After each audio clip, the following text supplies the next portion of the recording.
Lights, camera, review. Singin' in the Rain debuted in theaters in 1952. Taking place in the 1920s, Don Lockwood is a famous silent film star.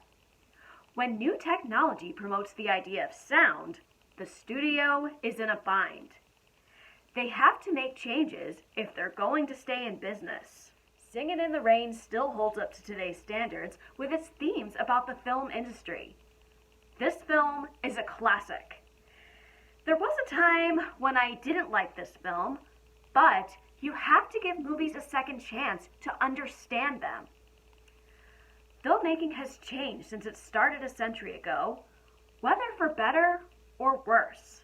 Gene Kelly, Debbie Reynolds, and Donald O'Connor are phenomenal, each in their own performances.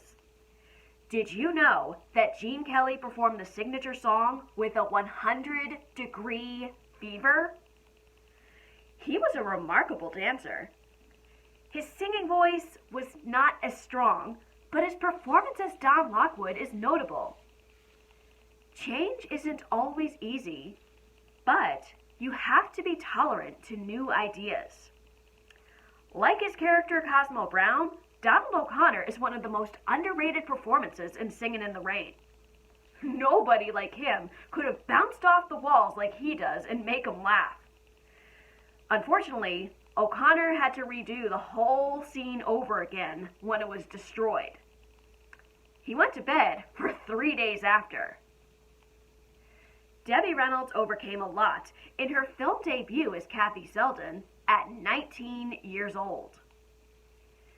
She was ridiculed by Kelly for her dancing, broke blood vessels in her feet from the Good Morning Song number, and eventually slept on set to avoid commuting.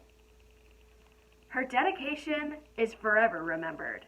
Did you know that when Kathy is dubbing for Lena Lamont, the voice you hear is actually Gene Hagen dubbing for Debbie Reynolds? Talk about irony. Gene Hagen was hilarious in her performance as Lena Lamont. As shrill as her voice is, you have to admire how Lena stands her ground. She is a bold leader for women, especially in the 20s era. Singin' in the Rain includes several iconic tunes. Other songs include Fit as a Fiddle, All I Do Is Dream of You, and You Were Meant to Be. I was in a musical version of Singin' in the Rain, and it's a fun show to perform in. Was Lena's song, What's Wrong With Me, not written until the stage version?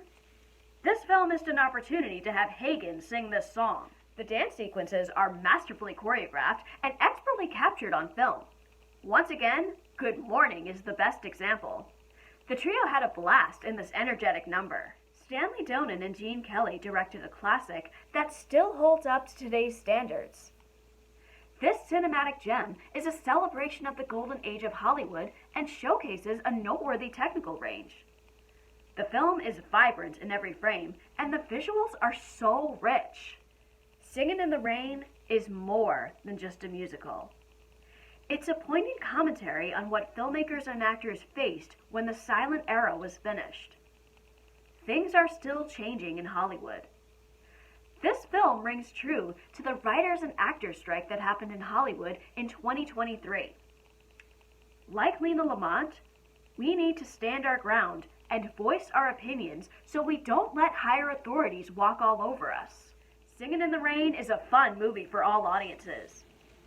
Keep older films in the mainstream.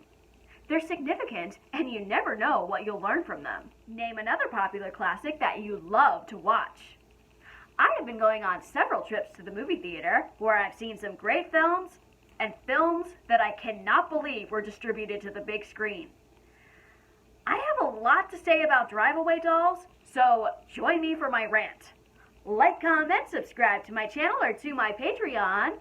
My name is Marielle, and this has been another one of my movie reviews.